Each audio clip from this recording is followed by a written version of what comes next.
Welcome to Match Fishing Magazine. I'm Carass, and today you join me testing the Middy Reactacore XZ Mini Feeder. 10'6" model, 2-piece, perfect for commercial fisheries like this at Shearsby Valley. So I've got a little method feeder on, I've got a fire bank there that I'm going to chuck nice and tight to. Let's see if we can catch some fish and put this rod through its paces. So last year I was out testing the XK65 10-foot feeder rod, which was the previous model. It was an absolutely beautiful rod, really soft through action, perfect for sort of F1s, commercial fisheries, that kind of thing. But this rod is 6 inches longer and it's got a totally different action. It's still got a pencil thin blank, really slim blank, but it's been tweaked and redesigned to make it just a bit more versatile. It's got a lot more backbone with it. I've already had a few casts with it, and it's a totally different tool to the previous 10-foot model. Oh, there we go. So yeah, it's a totally different tool. As you can see there, it's got a nice through action, but it's not super soft like the old rod used to be. It was almost soft to a fault, the last rod, so I'm already impressed with this sort of bit more stiffness. Just gives you a bit more versatility. A nice little F1 there.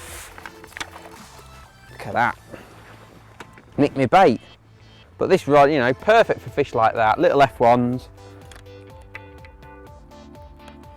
Slip the hook out. So I'm just fishing a little method feeder, just typical commercial tactics.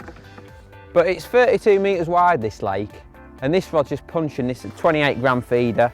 It's punching it over there with ease and accuracy. The stiffness in the blank is thanks to the VCX process that Middy utilise, and quad carbon technology, which quad carbon technology is something they've used on the Reactacore range of poles, and it's proving a hit. It's a 4-layer process. It's using 4 different angles of carbon to stiffen the rod blank, but also, you know, maintain a decent fish playing action while stiffening it up for casting. So we'll just load that feeder and ping it across there. Still cold. It's only the 1st of March today, but chucking about 1 metre off the far bank.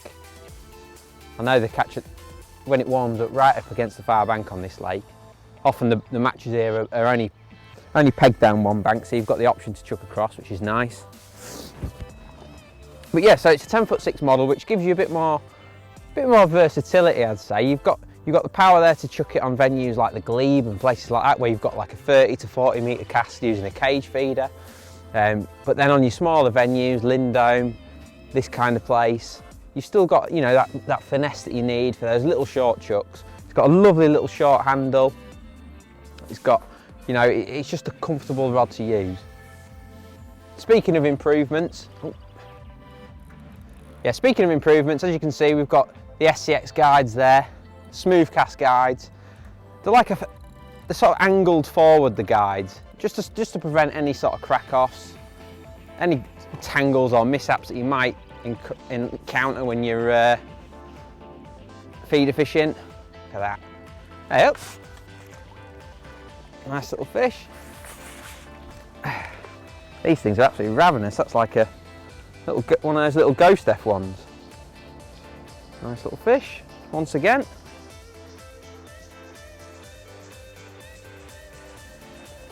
Right, the final point I want to make is just how nice the rod is. I mean, it performs well. As you can see there, beautifully soft fish playing action with that bit of power that you need. But the actual the graphics, the eyes, the rod handle, the reel seat, everything just combines to make this a really attractive proposition if you are in the sort of flagship rod market. You know, this rod is one that will serve you really well. It looks the part, it feels the part. You definitely need to check it out. For the full review, check out the April issue of Match Fishing Magazine, where I give you my full report on just what I think of this rod.